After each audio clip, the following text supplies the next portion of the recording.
All right. Hi, Gene. How you doing? Hey, Carl, I'm doing well. How are you? Doing very great today. Excited to start this session. Um, Likewise. right. So I have three attendees here currently. So let's just wait on top of the hour. Let's just wait for the registrants to start getting in. Okay, and then Carl, are you the one who's going to be flipping through the deck, or will I be flipping through the deck? You would be able to share your screen, so it would be ideal if you could present those slides to Perfect. our prospects here, our Okay, attendees. sounds great. Thanks, Carl. All right. And I'll be able to let them know that they could also write down their questions on the questions tabs here. I already have control of the navigation, so we'll just let you know if there are any questions Okay, from our attendees. All right. sounds great. Thank you.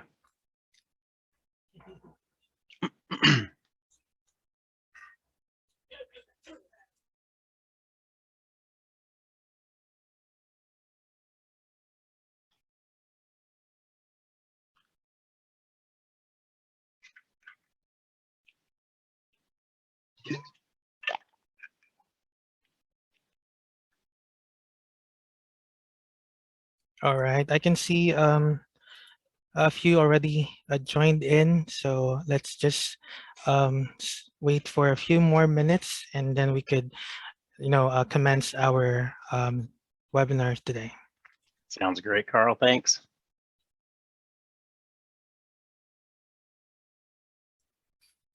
All right, we have another attendee who joined in. I'll be providing the LinkedIn profile of Gene in the chat box so that you can connect with Gene about process improvement after this session. So we'll just wait for a few more minutes and then we could start our webinar. All right, I think it is a top of the hour. In respect to those who showed up on time, let's go ahead and get started since we do have a lot of exciting information to cover. So everyone, today I have the honor also to introduce to you our speaker and CEO, Gene Brown, who will lead the presentation from Officeworks. So Gene here is a master black belt and has a Master of Science in Information Decision Systems and a Bachelor of Science in Accounting and Finance. He has been helping companies improve their profits through process improvement for over 25 years. And he also have worked with companies like in the healthcare industry, staffing, restaurant, and a lot more. So if you guys have any questions during the conversation, feel free to write them down in our questions tab so our speaker can discuss them during the conversation or during our Q&A part. All right. And without further ado, let me turn this over to Gene so he can start us out to introduce the content of the slide and get us going on the topic. Go ahead, Gene. Great. Thank you so much, Carl. Appreciate the introduction and welcome everybody. I'm really happy to share with you some of the best practices on how to improve your business in just 3 days, leveraging process improvements. Before I start with webinars, I really like to get a sense of where everyone is from that's joining. I thought it'd be fun to share this with everyone. From a state's perspective, we've got nearly a third of the US being represented on today's webinar. I can say that I've been to every one with the exception of Indiana. So those of you who are from Indiana, looking forward to visiting your state in the near future. And from an industry side, we've got quite the array. I believe we have about 17 different industries represented on the call today. Interestingly enough, we've got agricultural, some data analytics and artificial intelligence, hospitality, medical, plumbing even. Love to see the plumbers out there. Restaurant, a little bit of solar, and also transportation and logistics. So it just shows you that it doesn't matter what industry you're in, processes are very agnostic to industries and everyone has them, and it's great to improve them. All right, we have a very fun, packed agenda for us. The first thing we're going to talk about is what is a process. Then we're going to explore how bad processes can detrimentally impact your business. And then I get asked often, what are some of the processes that you've improved in the past that have had the biggest impact on companies? And so we'll review 3 of those today.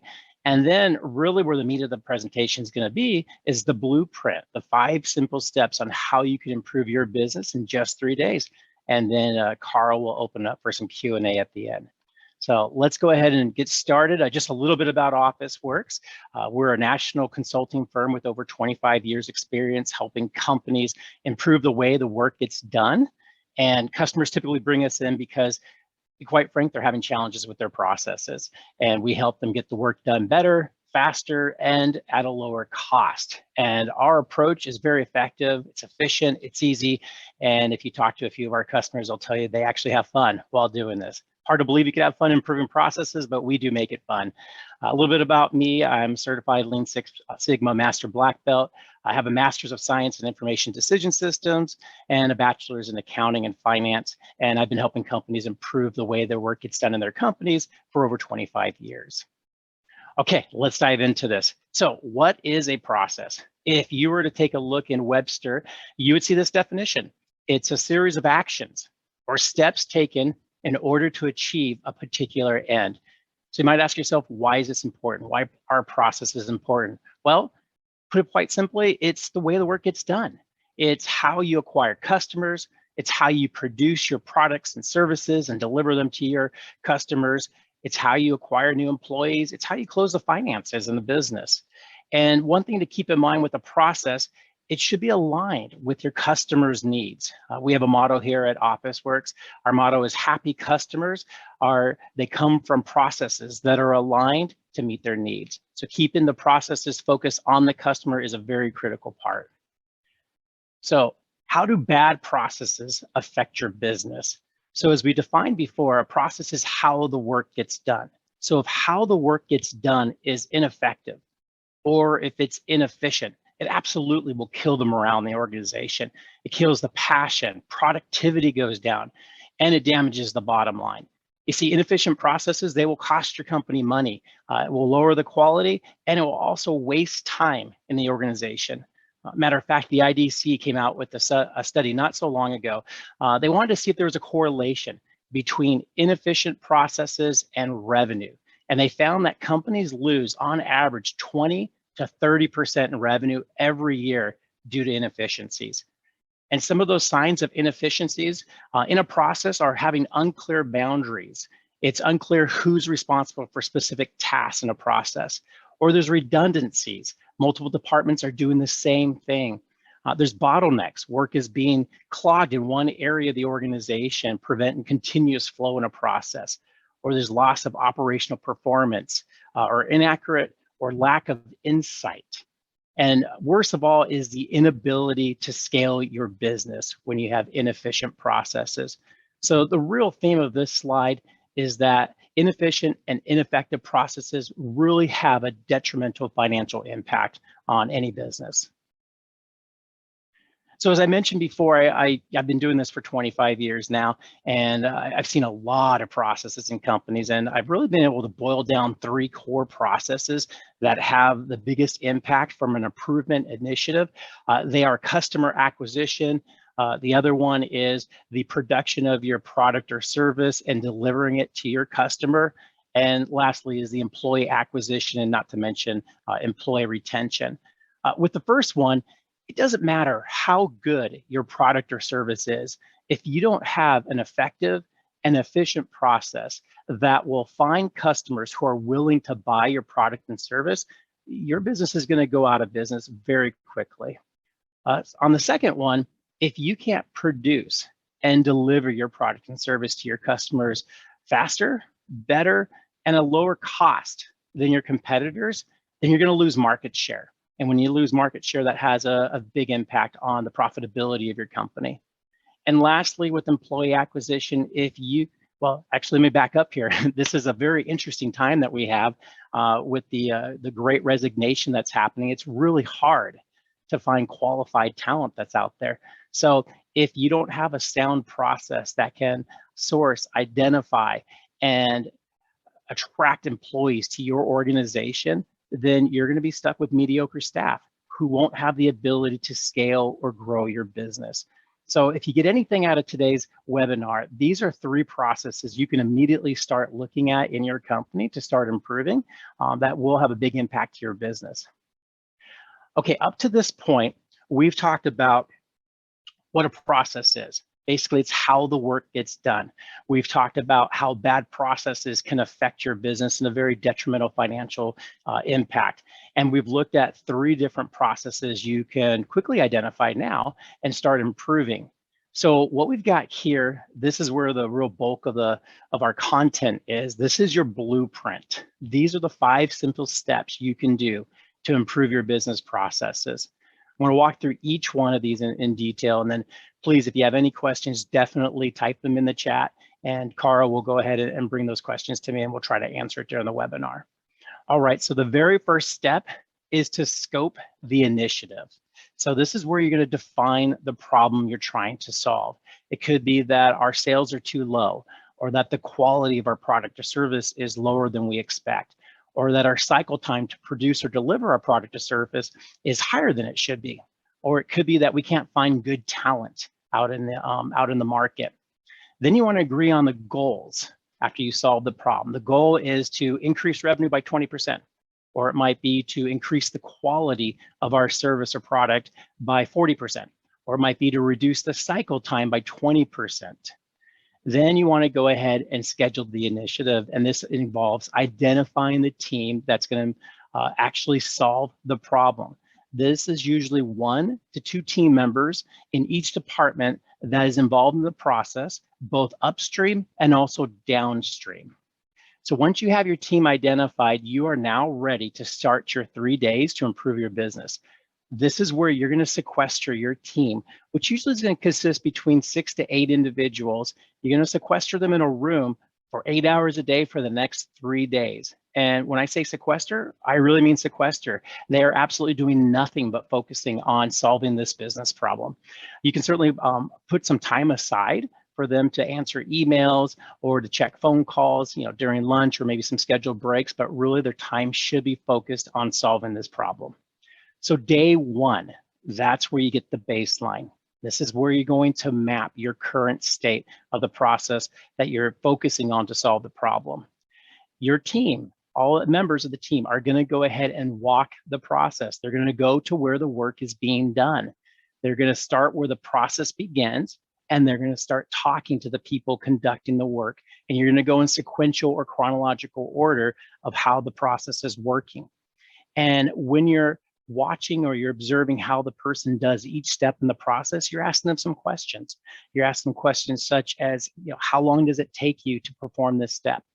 Are there any obstacles? Are there any barriers that are preventing you from starting to work on this task immediately? How long would it take you to conduct this task if you didn't have any obstacles or barriers?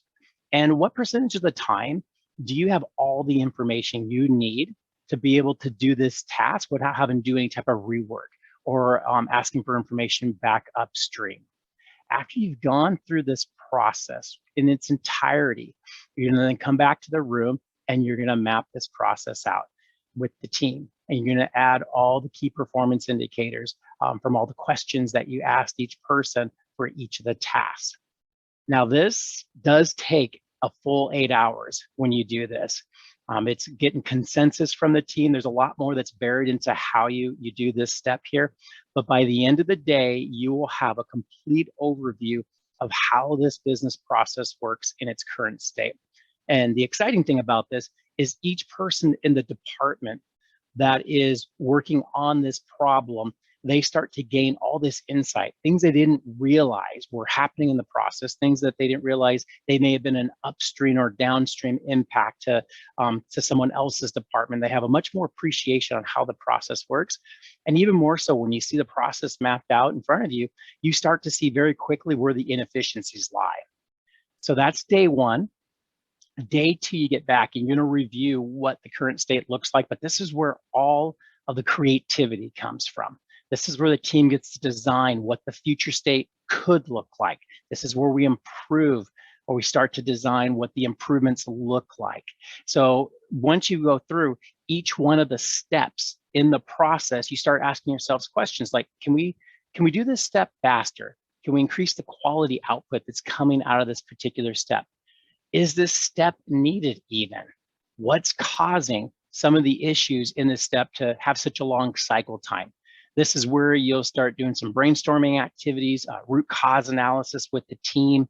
And one thing you really want to keep in the focal point here is the customer's point of view. So everything you're doing to redesign your new process is or should be focused on the customer and the impact to the customer. Because remember what we said before, happy customers come from a series of processes that are aligned to meet their needs. So by the end of the second day, you now have what you believe is the future state of what the process should be. And it should match the goals that you've set out when you started scoping this initiative. So on the third day, this is where we create a bridge between the current state where we're at today and the future state that the team just redesigned. We then start asking ourselves questions. How do we get to this future state? If we said that this particular step takes, call it 4 days to complete, but we think we can get it down to 2 days, what are the things we need to do to be able to get it down to 2 days? It could be a specific task. It could be a change in policy. It could be a department restructural thing. It could be some system enhancement. It could be adding a new system even. You start identifying all the things that need to occur to be able to get from the current state to the future state. This becomes your master project plan. This is the most exciting part of these 3 days, because when you're done with the third day, you now have a plan on how to improve your process and to solve the problem that the team worked on day 2. You now have this roadmap, so to speak. So within 3 days, you've now solved this problem. The next thing that's left is just implement the changes. I've seen it, changes implemented for process improvement initiatives anywhere from 1 to 9 months, depending on the complexity of the initiatives that you're tackling.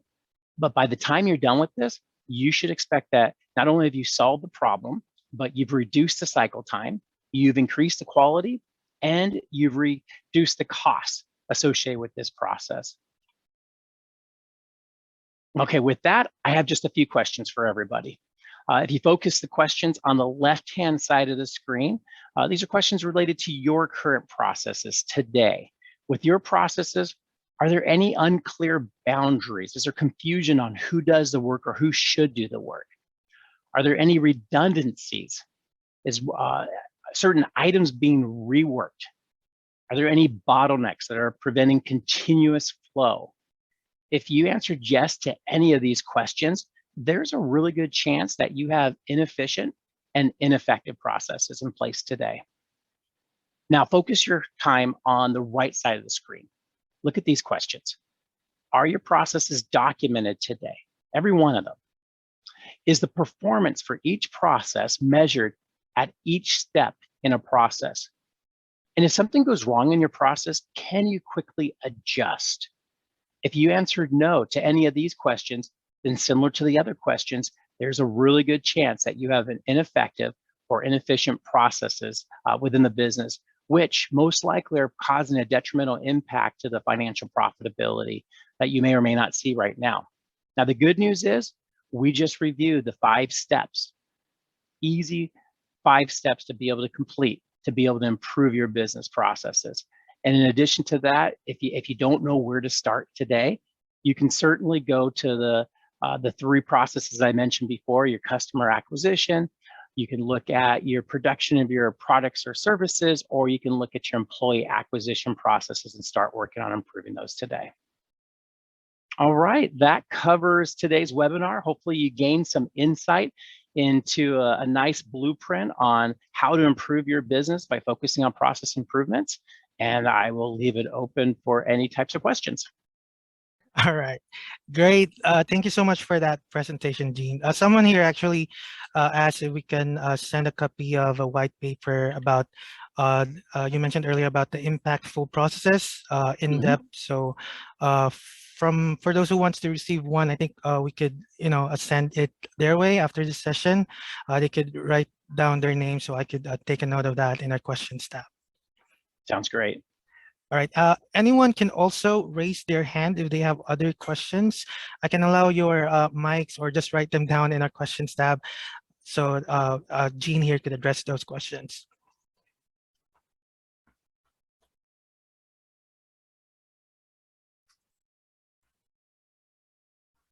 All right, we have Jasper. Hi, Jasper. Hi, Gene. Just want to Hey, ask, Jasper. yeah, we just want to ask regarding to mapping a process. Uh, where's the best place to start for mapping a process? Oh, that's a great question, Jasper. So the best place to start is identifying the business where the biggest challenge is occurring. Are you seeing some reduced sales in the company? If that's the case, you probably want to focus on your customer acquisition process. If you're seeing a lot of complaints that are coming from customers due to quality issues, or you're losing business because you can't deliver that product or service to your customer quickly enough, then I would look at the process associated with how you produce and how you deliver your product and service. And same thing on the employee acquisition side. If you happen to find that you're not getting the right talent in the company, then look at your employee acquisition process. But it really starts with identifying some of the larger challenges that you have in your business, and then what processes impact that or have an influence on that. Great question. All right, thanks, Gene. I hope that answers your question, Jasper. We also have one here from Justin. Is it better to bring in an outside facilitator to map the processes, Gene? That's a really good question too. So it's not so much whether to bring in an outside facilitator or do it internally. It's really assessing the facilitator skills. So you want to make sure whoever is facilitating the process improvement initiative, that they have an ability to connect with the team, to be able to guide them and facilitate them through the process improvement initiative. They understand Lean Six Sigma principles on how to map processes, do root cause analysis, brainstorm ideas on what's causing challenges, how to come up with solutions, and how to get the team to collaborate with each other. Those are really important facilitation skills. And also listening is really big. If you're not a really good listener, and you can then distill the information that you're hearing from somebody and be able then to regurgitate that back to the team on what the real core issue is, so the team can work on solving it, then that could be a challenge.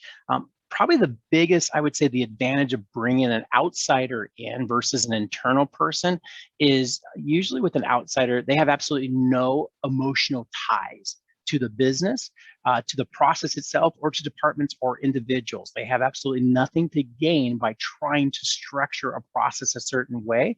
I have seen where some companies have tried doing this themselves, and the facilitator had a little bit of a hidden agenda on improving a process in a certain way to benefit either their department or themselves personally. So I'd say that's probably one advantage of bringing an outsider in, but really it's important to look at the person's facilitation skills. I would assess that. All right, thanks for that in-depth answer, Gene. Uh, Anyone else who would like to have their questions answered? If not, thank you so much, everyone, for joining us for our webinar today. We will reach out to you, of course, if you will be interested to jump into a one-on-one conversation with Officeworks regarding a program. Thank you very much for joining and staying. Have a great day, everyone.